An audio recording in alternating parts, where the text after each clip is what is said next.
Hey everybody, welcome back. So last time we looked at approximating some areas under graphs using this rectangle method and talked a little bit about taking limits and things like that. So I want to generalize this a little bit. We're going to start adding some notation to this, and that's actually going to be a big part of the next couple of videos is notation. And I want to really emphasize this idea that, like, on the one hand, notation is no big deal. Everything I said last time is still going to apply. We're just chopping things up into rectangles and using those rectangles to approximate the areas we want to talk about. On the other hand, I don't want to undervalue notation. Without this notation, these problems would be really, really difficult to do, right? Notation is incredibly powerful, so we're going to take some time developing the notation we're going to use. And it's going to look a little, some of it might look very new and foreign at this moment, but we should get used to it. And I also at the same time keep remembering, well, I'm not changing many ideas right now. I'm just giving us some new symbols to write these ideas down. Okay, so here's the problem we're approaching. I've got this graph of f. Let's just say f is continuous. We'll talk about some of the details of what we need in terms of continuity a little later. Drawing the x-axis, that black arrow at the bottom, the horizontal line. I'm not drawing the y-axis. These x values could be anywhere near the y-axis or very far away from it. We just need to know just want this picture here. And we're trying to find the area between the x-axis and the graph of f, between these two values I'm calling a and b. That's our setup. That's what we're trying to do, okay? So I'm just trying to draw f as some arbitrary function here. You might be curiously thinking about the fact what happens if it's negative, and that's going to be fine when our functions become negative. We're going to talk about that. For now, let's just hold off on that. There are some considerations when that happens, but I'm not ignoring that, or I am ignoring it, but just not forever. We'll get to that eventually. So here's the first thing we're going to do. Remember what we wanted to do is we wanted to divide up this interval, right? So I've drawn some number of hash marks there, dividing it up into a certain number, but I don't want to think of a certain number. What I'm really trying to do is write an expression for how, for what happens when we divide this into some arbitrary number of intervals, let's say n, because again, remember at the end of this, we took a limit. We thought about making these rectangles smaller and smaller by making more and more of them. So I can't fix a number. I need something to take a limit of. And what that's going to be is the number of intervals. So I'm just going to say that there are n intervals, right? Or these little sub-intervals. I guess a to b is our big interval, and each one of these little pieces is a sub-interval. So how big is each of these pieces? Well, let's assume that we're going to make them the same size. And this isn't actually strictly necessary, but it's an easy thing to do, so we're going to do it.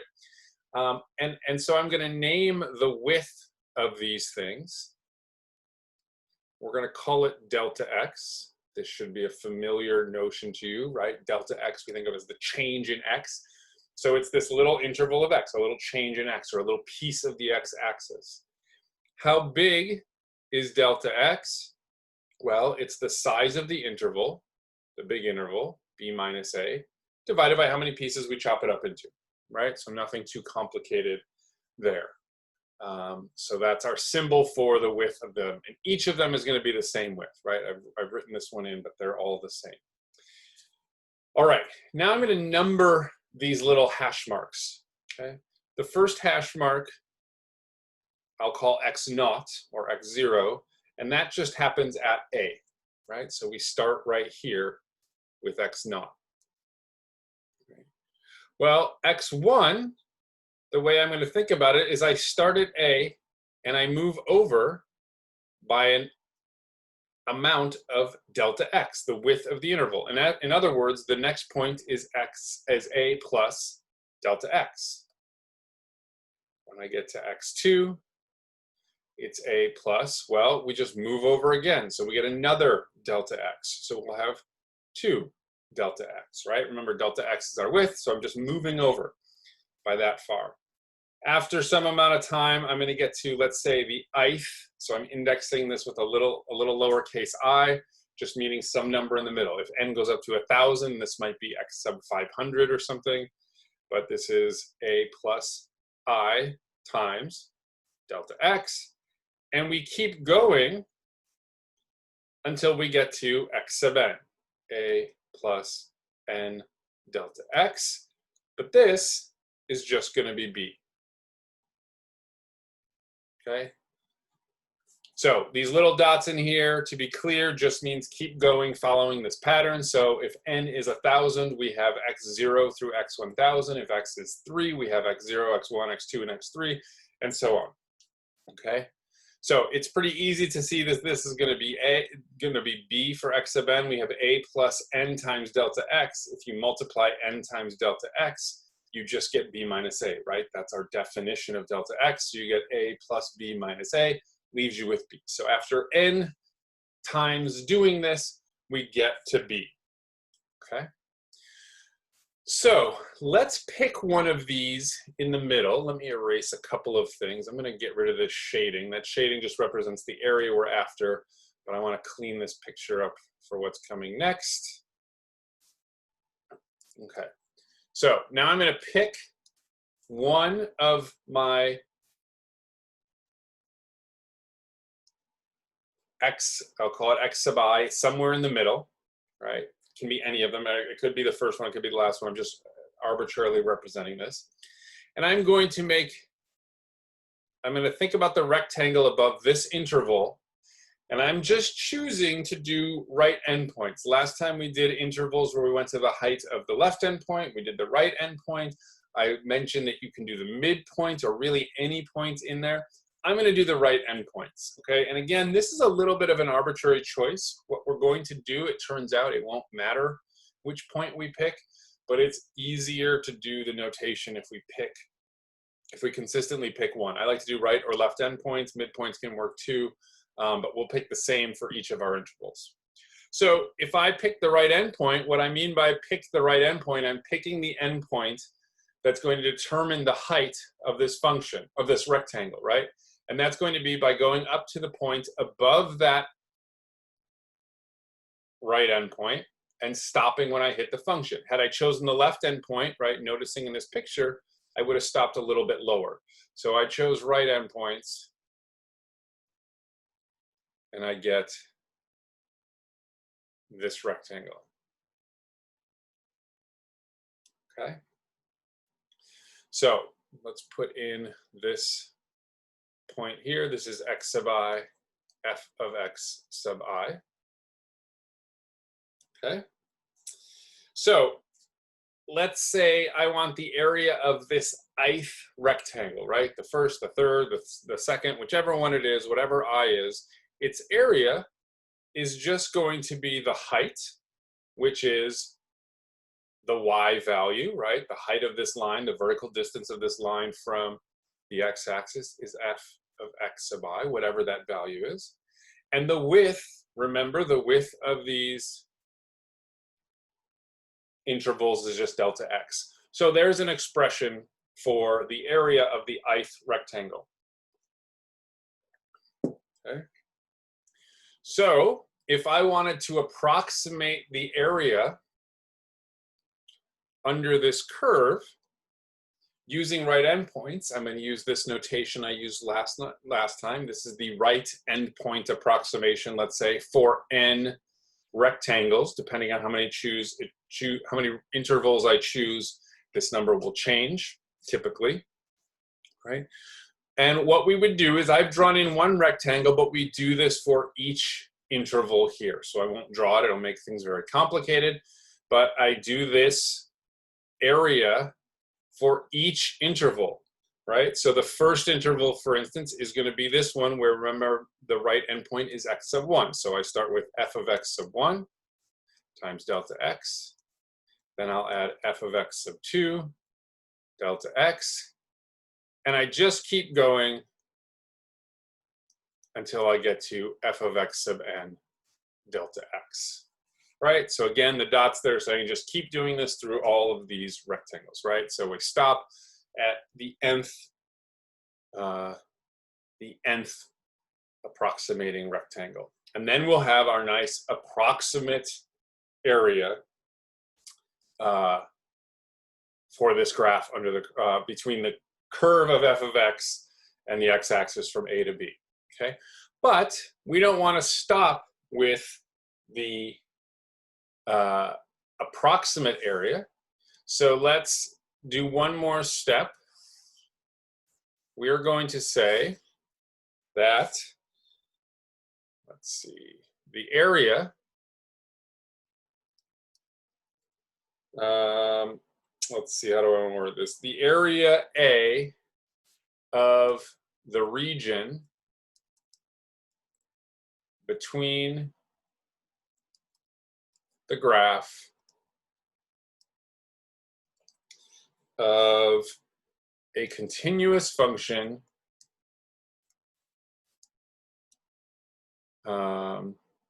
f of x and the x-axis from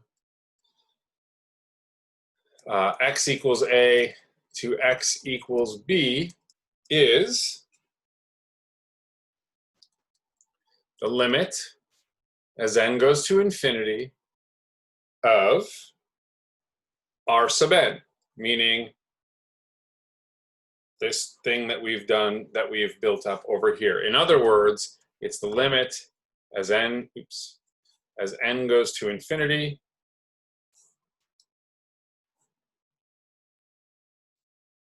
of f of x sub 1 delta x plus f of x sub 2 delta x, and on and on and on, up to x sub n delta x. Okay? That's what we'll take to be the area. And this limit is going to exist when f is continuous. And a little further down the line, we can actually relax the continuity a little bit. But for now, it's a good enough idea for us, right? That if we do this process, if we have a continuous function, doesn't have any big jumps or gaps or things like that, that this limit does exist. Which is not to say it's easy to compute, right? If you think about what this limit is doing, as you take n larger, several things happen. First of all, there are more of these, right? When n equals 3, there's just 3 things in this sum. When n equals 10, there's 10 things. When n equals 1,000, there's 1,000 things. So you're getting more and more things that you're adding up. At the same time, delta x, remember, is b minus a over n. The size of the interval is not changing, but n's getting larger, right? That's the number of intervals or rectangles. So these delta x's are getting smaller and smaller and smaller. And the f x sub i's are changing too, right? As every time we chop this up into a new interval, we get a different set of x points, and we don't. And so that's changing. So we've got a whole bunch of pieces moving around right now. Taking this limit can be very difficult. So we're not quite there yet. But we'll do an example. We'll use this idea to approximate again before we get to taking the limits. Now, I do want to say, again, I've chosen the right endpoints, and that is a bit arbitrary. You can do this with left endpoints. That's fine.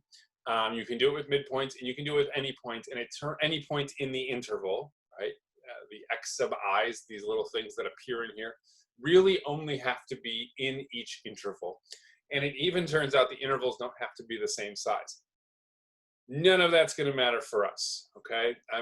You might see other explanations that use left endpoints, center points, all that stuff.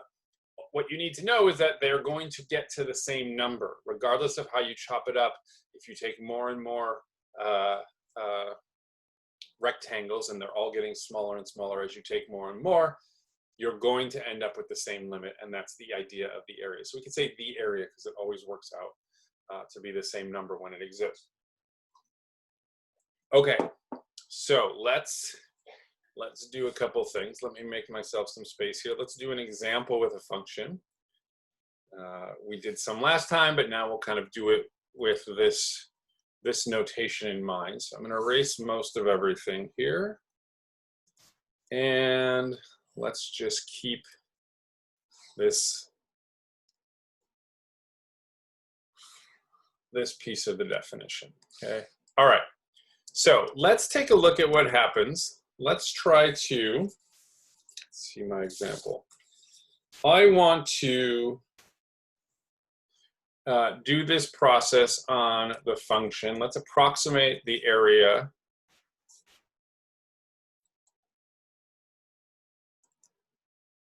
The area under y equals 1 over x on, oops, not a to b.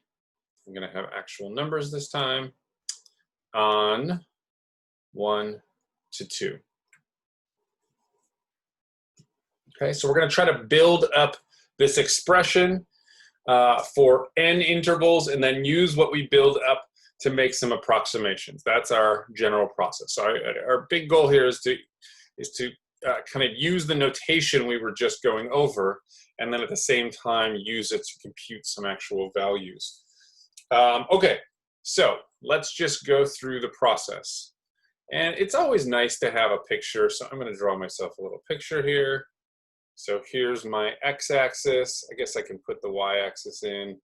You don't really need it, but y equals 1 over x. Let's plot a couple of points. So at x equals 1, let's put that right, let's put it right here. So then there's x equals 2 right here. It goes through the point 1, 1. We know it has an asymptote at 0 at, all right, I'm gonna make it a little nicer. Let's do one more thing. Sorry about that. So it goes through the point 1, 1, which is about right there. At x equals 2, its value is 1/2. So I get a little picture of this curve. I'm still not used to drawing. Well, that's not good. Still not used to drawing with my little pen here. Certain angles are not easy, but I'll work it out. All right, so. All right, I think that's going to have to be good enough. And we know it goes off towards infinity as it approaches 0. Okay, we're not going to need to make any measurements with this drawing, so I tried a couple times. That's as good as it's going to get, apparently. Okay, so there's our picture. Let's put in, this is x equals 1, x equals 2. The area I'm trying to approximate is the area in here. So the first thing I want to do, I'm going to chop this interval up, right? So again, I don't want to pick a number yet. We'll do some numbers in a minute, but let's just write an expression for what this looks like. So if I have n intervals, then delta x, the width of the intervals, right, is the total width of the big interval. So in this case, 2 minus 1, or 1. Divided by how many I chop them up into, right? So 1 over n. If I chopped it into 3, they're each 1/3 wide. If I chopped it into a billion, they're each 1/1000th of a unit wide. Okay. All right, then remember we looked at what is x sub 0 is our first point, 1. That's where we start. X sub 1, we just start at 1 and move over by one delta x, or in this case, well, let's write it that way first. So we're moving over by 1 width, and our width was delta x. So we're getting 1 plus delta x, but delta x is just 1 over n. X sub 2 is 1 plus 2 delta x, or 1 plus 2 over n. So that by the time we get down somewhere in the middle, let's call it x sub I, this is going to be 1 plus I times delta x, right? However many times I've moved over, which is going to look like 1 plus I over x, okay? And then we stop when we get to x sub n, which is going to be 1 plus n delta x, or 1 plus, oops, that's an x, that should have been an n over here, pardon me. This should be I over n, and then this one is n over n, which is, of course, 2. 1 plus 1 gives us 2, so that's where we're at our finish. All right, so let's come up here. If we pick one of these in the middle, We're doing right endpoints again. I'm getting a little approximating rectangle like this. This rectangle goes up to the points. So if my right endpoint is x sub I,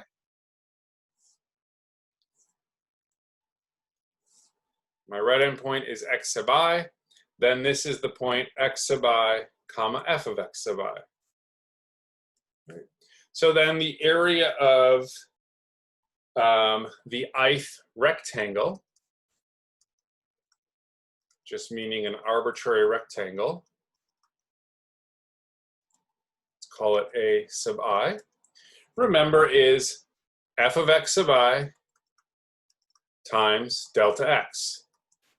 Well, f of x sub I, we just found a formula for down here.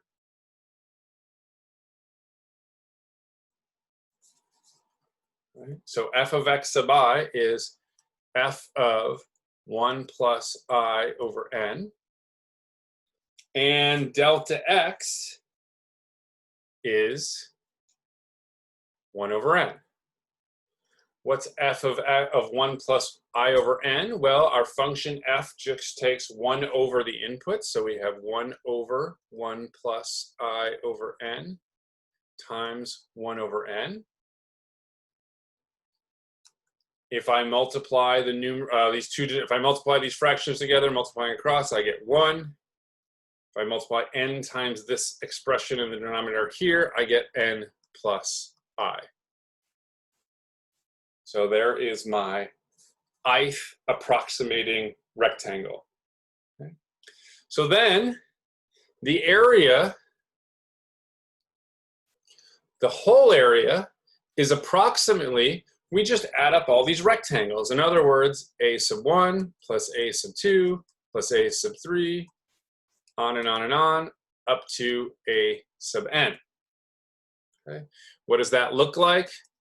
Well, a sub 1, so here's my formula, right? So all that's changing, n is the number of rectangles I've picked, right? So that's when I know how to stop.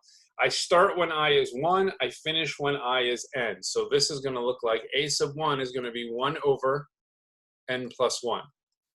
A sub 2, right? Again, if you're not that used to this kind of subscript, the I, it's essentially a function. I is my input. The first one I put 1 in for I. The second one I put 2 in for I. So then I'll have 1 over n plus 2 plus 1 over n plus 3, and I'll keep on going until I get to 1 over n plus n. Okay? And this will give me an approximation to the true area. Okay? So let's do this for a few values of n. Okay? And remember, I've also been using this notation. I would call this the right endpoint approximation for n rectangles. Let's compute a few of these. Let's compute r sub 3. So this is like chopping up the interval here, right, into, let's erase some of this and draw what I mean. Oops. Oops, I'll have to do that more carefully.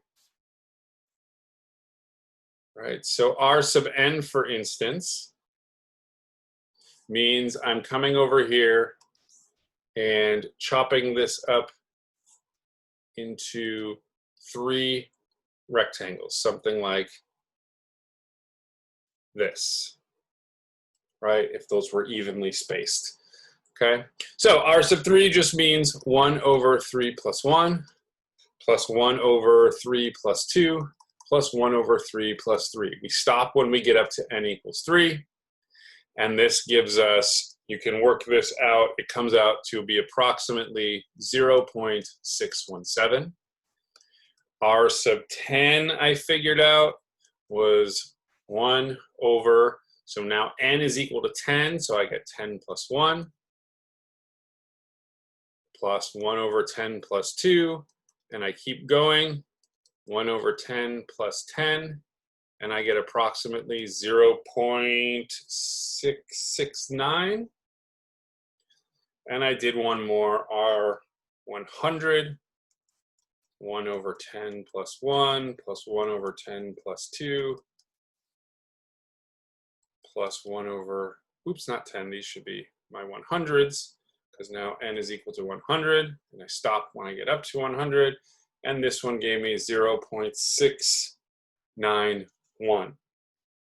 Okay, now, none of these are the exact area. The area we actually want is going to be the limit as n goes to infinity of r sub n, or the limit as n goes to infinity, right? Looking back up at this expression that we worked out last time, for this particular function, looks like 1 over n plus 1 plus 1 over n plus 2, on and on, plus 1 over n plus n.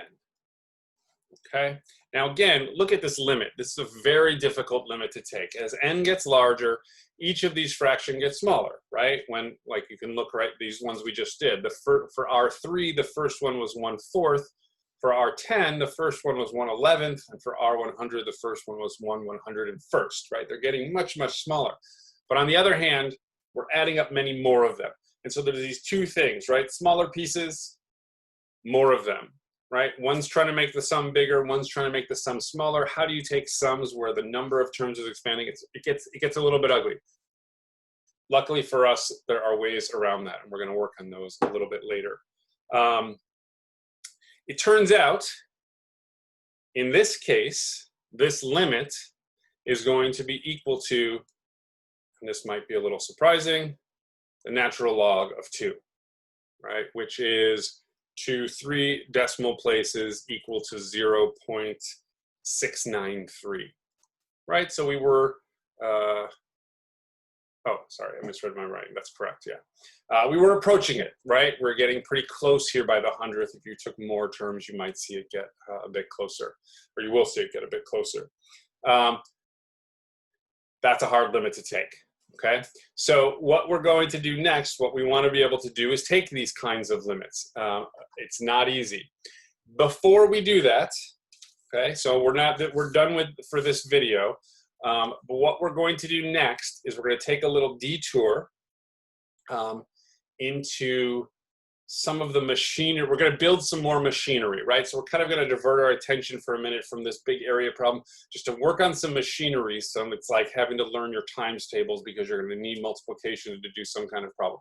That's what we're going to go do, is learn our times tables, learn something called, in the next video, we'll talk about something called summation notation and a few other notations that's going to make this process more concise, and it's a powerful notation that's going to actually help us be able to take some of these limits.